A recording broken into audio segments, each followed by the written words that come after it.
we're going to have a quick fix and get the Clawback back on the road after just fixing this casing, but I was really wrong on that. So this is the next problem I found after having to use a torch and a 1/2-inch ratchet to get the wheel nuts to break loose. This gear here is pretty destroyed. So I got one of those ordered. And then I couldn't get the axles to spin very well, and I'm sure you can see why. Had to actually separate those with a brass hammer in order to get these axles to punch out. And you can see I still got that bearings adhered with rust to the axle, so I'm going to have to get that broke free. I'm going to have to order more parts. I think this is going to turn into quite the project.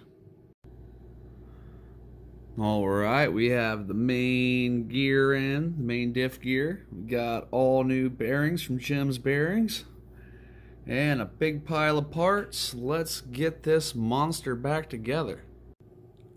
Alright, I have finished up the rear and I'm working on the front, and it has been just as bad as the rear to get apart. I had to use, I think, a 23 or 24 millimeter socket, a torch, some penetrating oil just to break the wheel nuts off. And look at these bearings. I can't believe they didn't put sealed bearings in a waterproof truck, but you can see those are not sealed bearings. And this one's still attached to the axle over here. Look at that rusty mess. I had to actually tap these out with a brass hammer. And that's the pile of rust that came out with it. The gears are in good condition, and the housings are good, the motors are good, and just like on the other ones, the outer bearings smooth as can be. So I'm not going to worry about replacing the outer bearings, but all the other ones, the internal gear bearings and these, will be replaced. Alright, a little tip or heads up if you're ever doing this. To get the bearing out of this metal gear is an absolute nightmare. This bearing right here, it is seated in there so tight.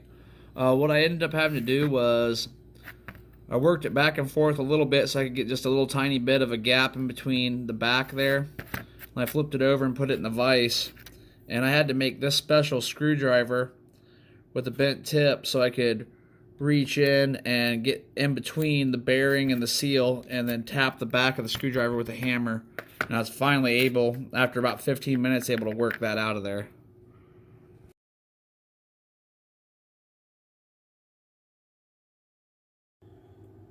Alright, it's all back together, and I removed the bed. I thought it might look kind of cool. I think I'm going to rock it for a while. And also, since that kind of looks funky sticking up like that, I'm just going to remove these two and remove this whole rear bumper bracket as well. I'll pull that off and have a look at it. There it is. I took the bed off, I took that brace off, I moved the spare tire up to the back, and this just gave this truck a whole new look. And I've had this truck for probably going on 3 years now. I have never done anything to it mechanically, period. This is the first breakage it's ever had. And I have driven it underwater I don't know how many times. I've thoroughly abused it. And so I really can't complain about having to replace some gears and bearings every 3 years. And I've never really done anything with this truck other than just drive it and have fun. So now that I've got the bed off of it and I'm starting to mess with it a little bit, and after I get back from UST, I think I might throw some different motors in it. Maybe try to put some X-Max tires or something under it. I don't know, something's going to be done. But if this gives you a scale of this beast, there's the Rift. And the Rift's not really a small vehicle. So let's get this thing out on the trail and give it a run.